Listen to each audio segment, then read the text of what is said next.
So one of the other things is I want to talk about this in just a second, but I want to talk about this. I want to say that newsletters should never be used in a vacuum. In other words, if you get a newsletter and you just send a newsletter out by itself and don't do anything else, do you think that would be hugely effective? No, I don't think so either. I think it is somewhat effective, but I think when you combine it with two or three different things, what else could we combine the newsletter? What other marketing strategy could we combine the newsletter with to make it more valuable to both to the reader and to you as the business owner? What kind of other strategies could we use for that? What other I mean, marketing strategies? uh, the one that comes to my mind, we just talked about it, is video. Okay, you certainly video, but how about a blog? Yeah. Okay, how about social media? Okay. How about your video channels?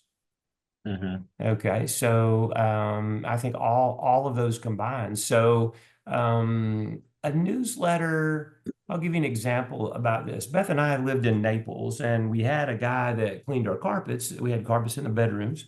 And we had a guy that cleaned the carpets and he was using this like OxyClean thing, machine. It really made the carpets look fantastic. We have pets. So, we wanted to keep him on speed dial, so when we need him, we could bring him on over. So he left us a business card. I guess I put it away somewhere. And that's the story of our lives, right? We give out lots of business cards as home inspectors, but what do people do with them? I'm uncertain. They can't always put their hand on it.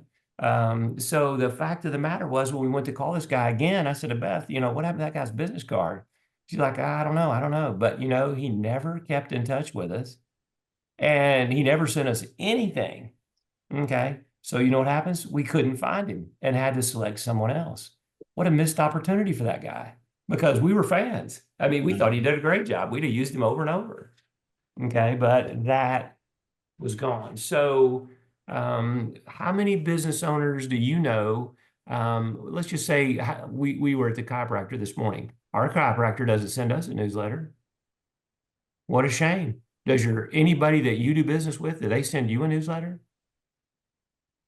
occasionally we'll get some from realtors we've done business with, but they're usually Uh-huh. the Sporadic. kind of in the can one by whoever the franchise they're working for.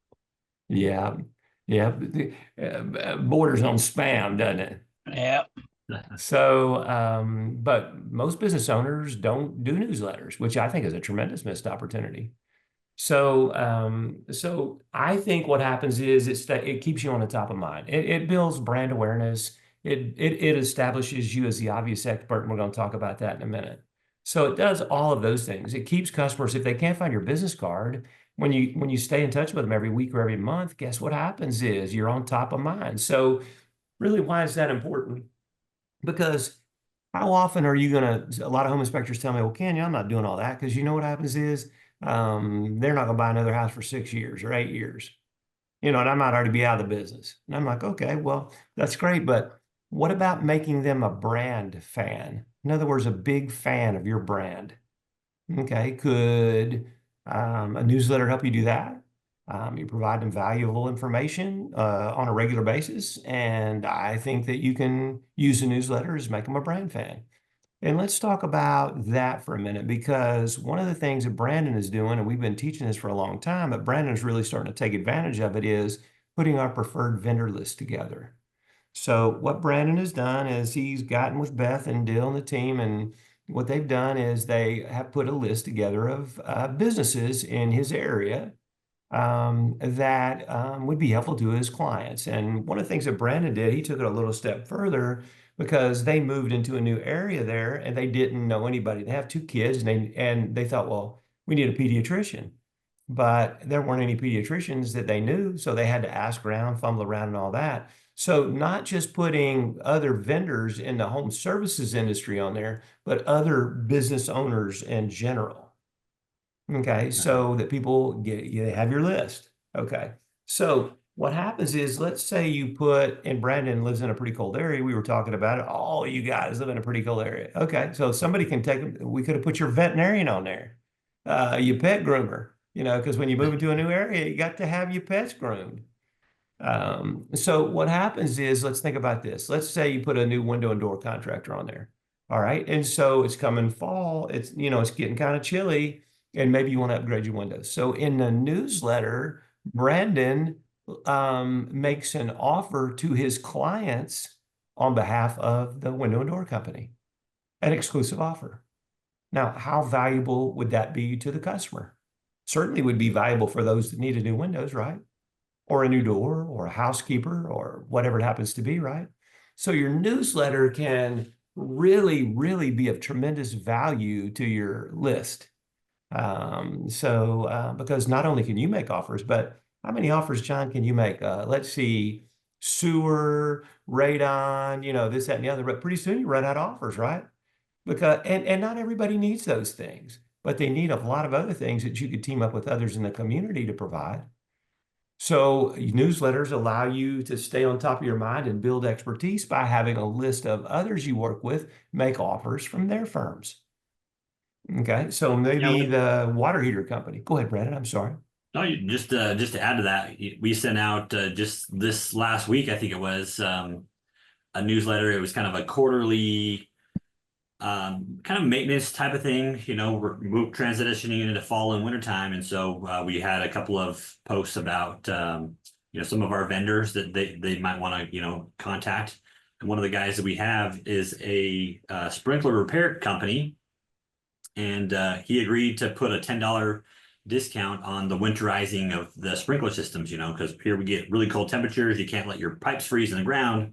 And so we winterize by blowing those out with air, and so tracking the newsletter and the system that we use, we saw that I don't know exactly how many opens we had, but I do know that we had something like 70 plus clicks on that offer, that discount. And so we're working with him in terms of getting him more business. And that's 70 plus potential clients that click to his offer.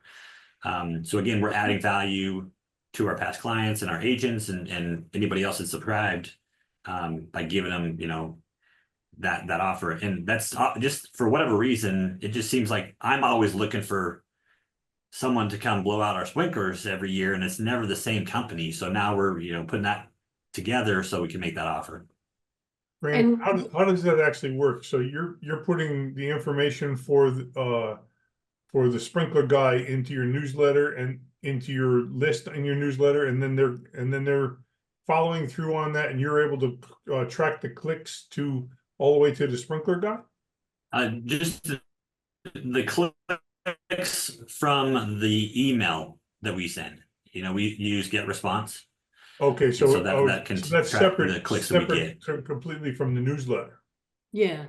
Well, not really, Yeah, actually, because what happens is when you send the newsletter out, so John, they have an offer in there, and let's just say it was Sound just like yours, John. Yeah. yeah, Yeah. yeah. But We can that measure all the offer way is sending through. it to your GetResponse, something different in GetResponse that you can identify by vendor. Which Are you looking at your analytics, Brandon, or are you looking at GetResponse? So before you do that, let me just say this to John. Here's what happens when you send out your newsletter and it has a link for the sprinkler company in there. They open your newsletter, so we can measure that as a click. But when they click on that link within that email, we can also measure that. Okay, so we can see how many people go from your newsletter And that's on forward. analytics. And your Google Analytics. Well, Gotcha. in this case wouldn't be Google Analytics, it would be Constant Contact or GetResponse, whichever one you're using. So what happens is we can really refine it down very far from that. So the person knows how many clicks they're getting, and they can see it. And one of the things you do is furnish those statistics to the vendor so they can see it as well.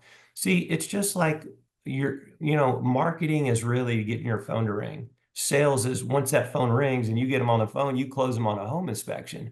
When that's the same way, all we're doing is driving traffic or visitors to that offer for that vendor, and he or she has to close the sale. Okay, but so what Brandon is saying, a big number of people clicked on that because it was a needed service at the right time of the year. So that's how it works. So yes, we can track it. We could actually set up a phone number, and we could actually with the the system that we have, and we could actually see how many phone calls they got or how many forms got filled out. So yeah, we can cut the data all the way down very finely. So that's a big thing. And Brandon, thanks for sharing that, because that was a timely offer that somebody needs. So your newsletter is providing value to your clients from offers that aren't even yours. They're your partners or preferred vendors. So I don't know about this, but one of the things Beth and I always had a problem was at the Mountain House was chimney cleaners.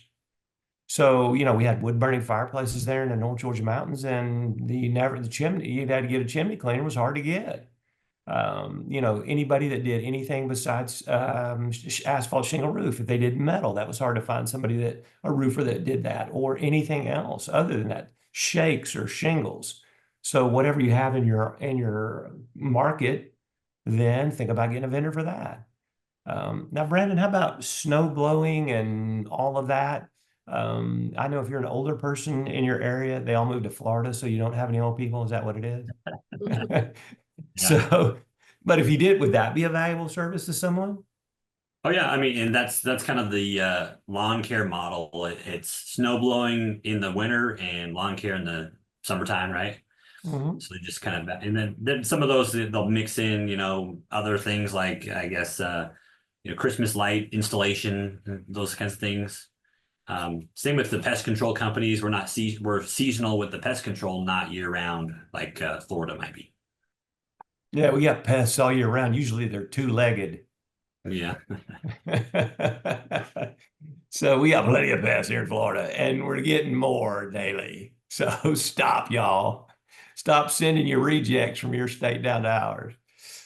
So anyway, so what happens is not only do you stay on top of mind, but you're adding real value to your prospects and to your clients via your newsletter.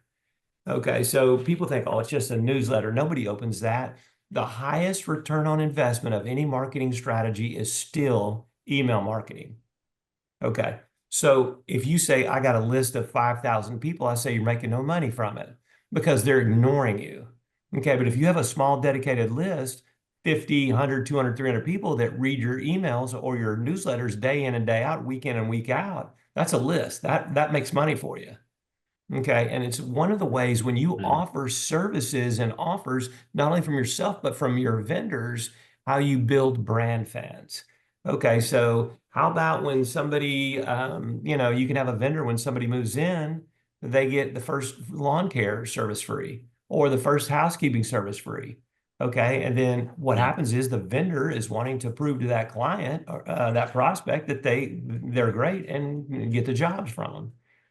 We have an old friend in Atlanta who did that, and the lawn service guy called up and said, Gary, listen, I can't take any more business. You're going to have to get a new vendor. And Gary said, how come? He said, so many of the leads you gave me turned into clients. We're full. We've hired and we just can't hire any more people. We don't have enough equipment to do it. So your vendors will value that. And of course, so do the clients. So it's a win-win for you and the client. It's a big thing. So not only to stay on top of mind, but you add real value to your folks from that.